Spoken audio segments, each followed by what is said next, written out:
ever find.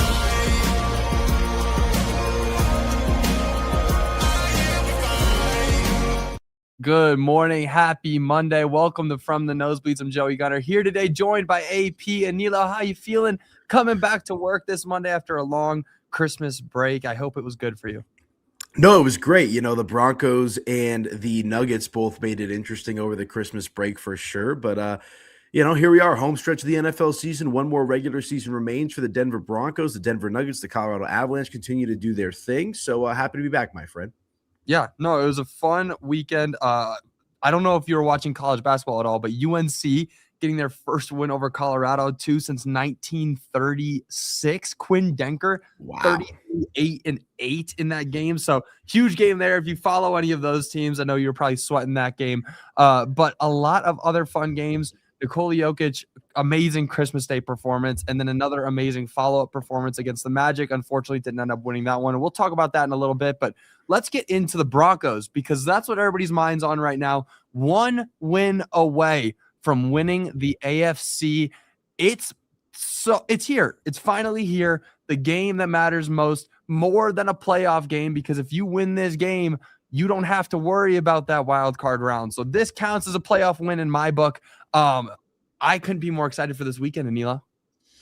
Yeah, it's going to be a banger. And let's just take a moment to kind of take a step back and acknowledge, the Broncos winning the AFC West. That is something that they haven't done in a long, long time. Obviously, they take care of business against Kansas City on Christmas night. And then the Chargers losing to the Houston Texans ultimately helps the Broncos clinch that one seed. I mean, just to put it in perspective, Joey, the last time the Broncos clinched the AFC West, with that loss to the Chargers with the Texans. The last time the Broncos won the AFC West, I was in high school. So that means you were probably like in grade school or middle school if we're going back that far. So it's been a long time coming. So congratulations to the Broncos. The job is not finished though, right? This is, I believe step one, or, the check number one on Sean Payton's plan for the season. And got to take care of business on Sunday if you want to lock up that one seed in the AFC, which I think is massive for them.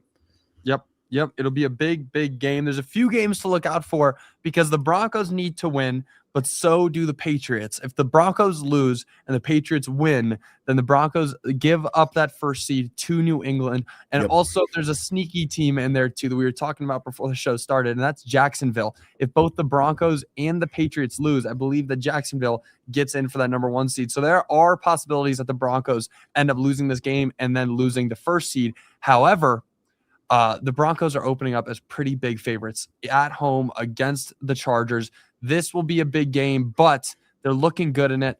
7-point favorites. Is this because the Chargers are likely going to sit everybody? Because there's still movement to be had in that wild card round. You're looking at the Bills, the Chargers, both can have movement within the 5 through 7 seeds. So why are the Broncos such big favorites? Why would the Chargers sit their players if they're not worried a little bit? Or should they be worried a little bit about movement? I feel like I would want to get the best seed possible in this last week of the game. Or last week of the season. It definitely factors in, and I think that's just an opening line. I think as some news comes out throughout the course of the week, that line might adjust because as you alluded to, Joey, right, this game might mean something for the Chargers with respect to seeding. They might be locked into a certain seed depending on how the earlier slate of games play out before the Broncos and Chargers score off there in that afternoon time slot. So it's going to be interesting. I was talking with some buddies yesterday that are Broncos fans, and we were kind of having the same conversation of like, are the Chargers going to sit guys? Are they not going to sit guys? And I saw Bill Cowher on the CBS booth yesterday came out and said, if I was the head coach of the Los Angeles Chargers, I would treat it as a bye week and rest my guys and get them ready for the playoffs. You don't know if that's going to be the case, though. Division opponent, right? I know the Chiefs did that last year against the Broncos, but that was a Chiefs team that have been there and done that with respect to getting to AFC championship games, getting to Super Bowls. The Chargers and the Broncos don't have that same luxury, right? I do think that there is something about pedal to the metal. We'll see if the Broncos play starters, if the Chargers opt not to, if they do play starters, for how long. So I think it's going to be interesting, but I don't really want to have that conversation necessarily about the Broncos because to me, all you got to do is win. Right? Get the job done. Get Bo Nix out there. Get RJ Harvey out there. Cortland Sutton, all these guys, the defense, right? Try to build a little bit of a lead, and then maybe you can adjust your game plan as the game goes along. But if the Broncos have to play all of their starters for the whole game to get the one seed, so be it. We'll see if the Chargers do that as well, or if they rest Justin Herbert and they rest some of their guys as well. So only time will tell, but our guy Andrew Mason and I will have you covered at Broncos practice this week at denversports.com. Yeah, and I would be so surprised if the Broncos aren't full steam ahead. There's no need to take breaks when you are looking at getting a bye week. Like, if you can guarantee yourself a bye week, play as hard as you can this week, recover the week after that during the wild card games, scoreboard watch, see who your opponent's going to be, and then come out the weekend after that and look hopefully good in a divisional round at home. This is the biggest Broncos game I can think about in a long, long time. Hopefully they can pull it out, but I'm trying to think throughout even this season. I mean, we talked about games like the Chiefs earlier in the year where people were comparing that to a playoff game where it was as big as it could get when Patrick Mahomes was healthy. And then also things like the Eagles. You're looking at games like that where it's like, okay, are the Broncos true competitors and contenders? Can they go up and beat these teams that have Super Bowl aspirations? And they did. Now, all of that is coming together in Week 18. Can the Broncos go out and make a statement? Final game of the season, clinch that number 1 seed, get that bye week, and then go into the playoffs hot and ready to succeed. It's going to be. I'm expecting it to be closer to a shootout than a blowout. I mean, the Broncos haven't proven to me that they can have these big wins in a lot of different games. We haven't seen it happen. I mean, even the Chiefs last week, and I don't want to hate on the Broncos too much because they're winning. They're here in a position where they can get that first seed. But a game like this feels like one that could be really, really sneaky. Am I wrong to believe that? No, I don't think so. And I agree with you. Like, I think this is the opportunity for the Broncos to try to get back on track a little bit, at least collectively going into the playoffs, right? Like, yes, they beat the Chiefs, and I'm not taking anything away from them for beating the Chiefs. But Joey, you watched the game as well as I did. That was not exactly a perfect operation from the Denver Broncos. And then you go back to the Jacksonville Jaguars and all that kind of stuff as well. Let's see the Broncos go out there and kind of wipe the slate clean, right? I know they have the 24-hour rule. The players talk about that in the locker room all the time as well. But if the season ended after the Chief game, obviously you still feel pretty good about where the Broncos are at heading into the playoffs, assuming they would have gotten the 1 seed if in that scenario, right? But I think this game, you come back home, division opponent that's been a thorn in your side for a couple of years now, go out there, get right on offense, get right on defense, and again, a win is a win. Even if you have to, kick a game-winning field goal to get the win on Sunday against the Chargers, you're going to take that. But I also think this is a really good opportunity for the Broncos to try to get back to that form that they were playing at in the middle of the season. Not saying that they've fallen off from that necessarily, but the Chiefs win, again, got the job done, checked your box. I think everyone in Broncos country wants to see this team build a little bit more momentum heading into the playoffs, and I think that's what Sunday's game against the Chargers gives them an opportunity to do. And I actually think that's the nice thing about playing for the 1 seed is you would expect hyper-focus, all that kind of stuff with the guys being prepared and locked in and ready to go to get that 1 seed on Sunday. It's going to be an absolute phenomenal game. Yeah. And there's one more, thing to look at in this game, and that's the fact that Bo Nix has never beaten the Chargers in his career. I mean, he's got 3 wins against the Chiefs, but no wins against the Chargers. And to be fair, in the past couple seasons, the past 2 years, the Chiefs have not been, as phenomenal as they've been in the past years. But the Chargers have really turned up in the past 2 seasons. They, the new head coach, they've really rebuilt the offense in a lot of ways. They've got a great rookie running back in Omarion Hampton. Still wish he was here. Still a little bit sad about that. But, Bo Nix hasn't proven that he can beat the Chargers. But this is the game where, you take that pressure off of you. A win here, and as big of a moment as it is, you're beating a team that you've never beat in your career. You're 0-3 against them. Talk about the confidence that gives to a second-year quarterback going into a divisional matchup after a bye week during the wild card round. If I was in Bo's position, I would be feeling pretty good about myself, going into the divisional round. But a loss there could really crumble him. I can't read into his mind. I think Bo Nix is one of the most confident guys out there. I think he plays with such poise, and at the podium, of course, one of the best guys out there. But what does that do to a player's mental, strain? What strain does that put on his mental ability going into that divisional or even a wild card matchup if the Chargers end up winning this game? Yeah, one thing that I would say about Bo Nix, just having been around him for the entirety of the season, going back to training camp, is He's not easily shook, right? And I think the Broncos are going to win this game against the Chargers, but like let's just assume they lose for the sake of conversation. I actually don't think it's going to impact Bo Nix all that much, just because I think he's shown he's maybe the most mentally tough guy on this Broncos team. Like he never gets too high, never gets too low, and I think that's one of the best traits you could have in a starting quarterback in the NFL. And I think going back to what you made about with the points with the Chargers, right? This is where the defense has to kind of get back to being right. Nick Bonito, Jonathan Cooper, Zach Allen, all John Franklin Myers, all of those guys that helped push Broncos to victory early in the season. Not that they've necessarily faded, but this is a game where you want to see the Nick Bonito sack machine, the Jonathan Cooper pressures, the Zach Allen run stuffs and whatnot, because this is a Chargers team that has been down 2 starting offensive linemen for a long time now in Slater and Joe Alt. So that's going to be a positive matchup advantage in my mind for the Denver Broncos for them to try to take advantage of. And I also think Bo Nix aside, defense aside, the point that you made about Bo Nix having never beat the Chargers, right? And just how the Chargers have been a thorn in the Broncos' side for the last handful of seasons.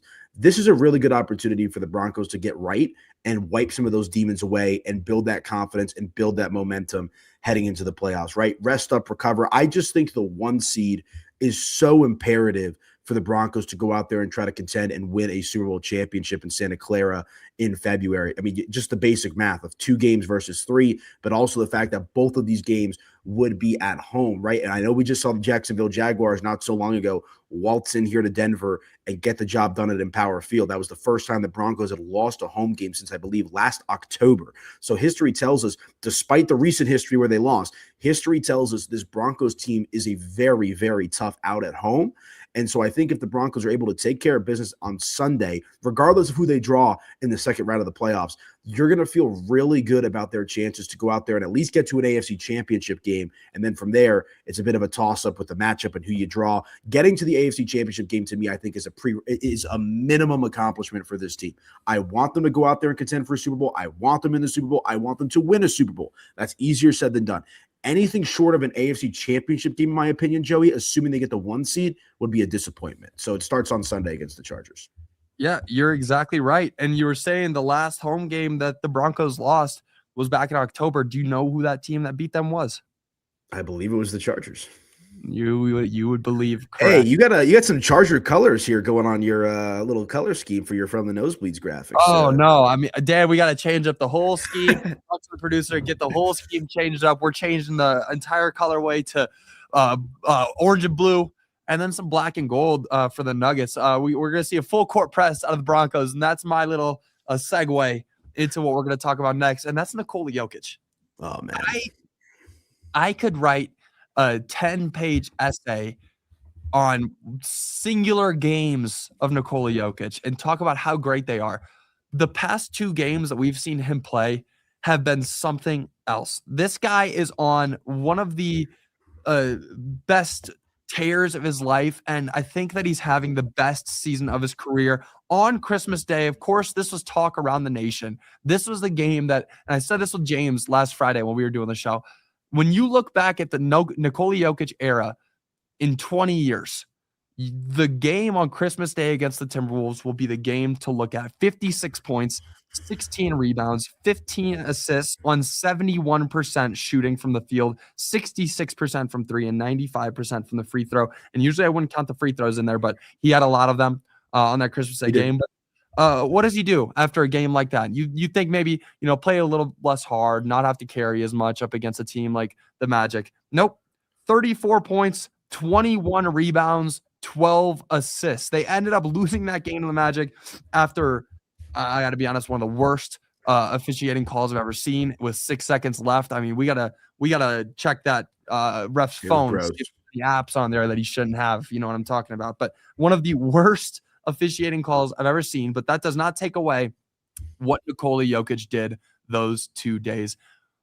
We are watching, and I mean this when I say this, the greatest basketball player of all time every time he steps on the court. I don't want to hear anything about LeBron James or Michael Jordan. Those guys, of course, are great. Nobody in the history of the NBA has the impact that Nikola Jokic does when he steps on the floor.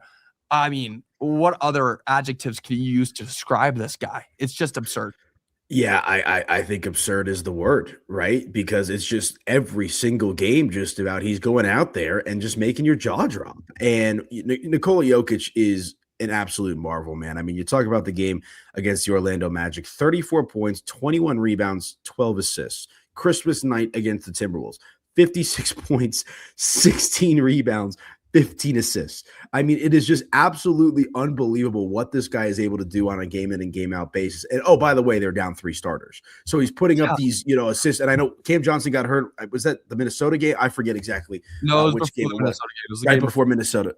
Yep. Yeah. So point being, he's putting up these assists down 3 of his top guys. We know Aaron Gordon and Christian Brown are hopefully on their way back sooner rather than later. They have got to get those guys back. And then thankfully, Cam Johnson, it's not that crazy of an injury. He will be out for about 4 to 6 weeks, but it wasn't anything season ending. So knock on wood there that Cam Johnson will be okay when it's all said and done. But just to bring it back to Jokic, man, I mean, it's truly unbelievable what the guy is able to do on the basketball court. And I just checked while you were talking there. He is now the slight favorite over SGA to win the NBA MVP.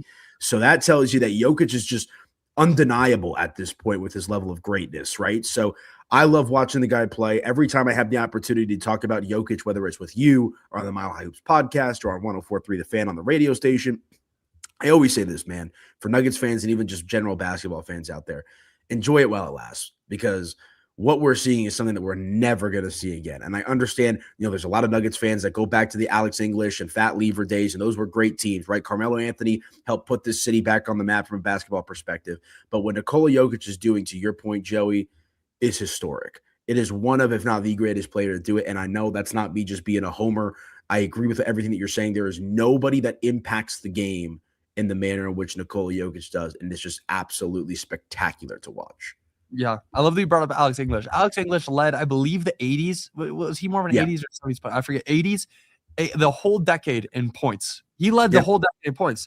Nikola Jokic has led the 2020s in points, rebounds, assists, and steals. He is leading a decade in 4 of the 5 major statistical categories. It's ridiculous. Not even taking into account triple doubles, which he's also leading in too. He's 1 triple double away from tying up Oscar Robertson, and this was a record that stood for 40 years before Russell Westbrook broke it when he was on the Washington Wizards. And now Russell Westbrook, I mean, he's still good for 3 triple doubles a year, but Nikola Jokic could be the leader in triple doubles this season. I mean, he's got, I don't know actually how many he's got right now this season, but I believe it's somewhere around like 18, maybe closer to like 15. It's around there. Just absurd. And when he's on the court, there's no doubt in my mind, especially this season with how real it feels and how well they're playing down 3 starters, that they're winning a championship. I mean, this is the year where we see a championship for the Nuggets. Haven't even talked about the Avs. The Avs are looking generational right now, and they're likely going to win it too, as long as they can get out of the playoffs on that side that they're in, because the Wild and the Stars look incredible too. But Nikola Jokic is leading the Nuggets to the glory land. I mean, he's going to bring them back again. I've got so much faith. Maybe I'm just, trying to talk myself into a mirror here, be like, hey, this is the year. But it feels like it. It feels like the year. And what Nikola Jokic is doing is just, I mean, again, James said a great quote the other day. We're running out of superlatives to say about this guy. Yeah, just great. Just great. No, I agree with you, man. And I think I had the Nuggets winning the championship before the season, right? I'm pretty sure a lot of us in the building did as well. The only thing that concerns me is the injuries. I believe I wrote that in our preview for DenverSports.com. I truly believe the only thing that can derail the Denver Nuggets' path to a championship this season is injuries. And, you have to worry about Aaron Gordon, right? This is a similar injury that he dealt with last year. Christian Brown, I think, will be okay. Cam Johnson should be okay as well. But this team needs to be healthy. And the fact that they're still winning all of these games, I know they just lost to Orlando, right? But they're one of the best teams in the Western Conference, off to one of their best starts in franchise history, and have the top offense in the NBA, despite being down a handful of these guys, I think speaks to the volumes of Nikola Jokic. But you know as well as I do that playoff basketball is a bit different. And San Antonio is lurking. They've got the Thunder's number. You can't overlook the Oklahoma City Thunder either. Houston, right? What's going to happen with them? So I agree with you. I think the Nuggets are going to be the representative coming out of the Western Conference. And frankly, the Western Conference final will be the NBA championship. No disrespect to the Knicks or, some of these other teams that come out of the Eastern Conference potentially. but they just have to be healthy, man, because that is just the one thing that I think could derail this Denver Nuggets season and it hasn't yet, right? So I know that they're down these 3 starters and they're playing fine, they're winning games, right? But you're going to need guys to be as close to 100% as possible come playoff time. I mean, if Aaron Gordon and MPJ were a little bit healthier last year, they'd probably take down the Oklahoma City Thunder. So we've got a long way to go before we get to the NBA playoffs. But right now, with the way Jokic is playing, it's a championship or bust season for Denver. 100%. Along with Jamal Murray, the way that he's playing. I mean, we know Jamal's a playoff riser, and he's having an all-star level season right now, looking like he's going to be a first-time all-star this year. Still waiting for those votes to start coming out, or we see like the early voting stages. But Jamal looks like he's going to be right there too. Very exciting time to be a Nuggets fan. Very exciting time to be a Denver fan. Anilo, thank you so much for joining. Great talking to you as always. I can't wait to be back tomorrow. Of course, every show we're doing, getting ready for this huge weekend for the Broncos. Cannot wait to see what happens in this Chargers game. I'm going to be glued to my TV as soon as 2:25 p.m. rolls around on Sunday. AP, thanks for joining. Everyone else, thanks for watching and spending some time. I will see you all tomorrow. Until then, you'll have a great rest of your day. Bye, y'all.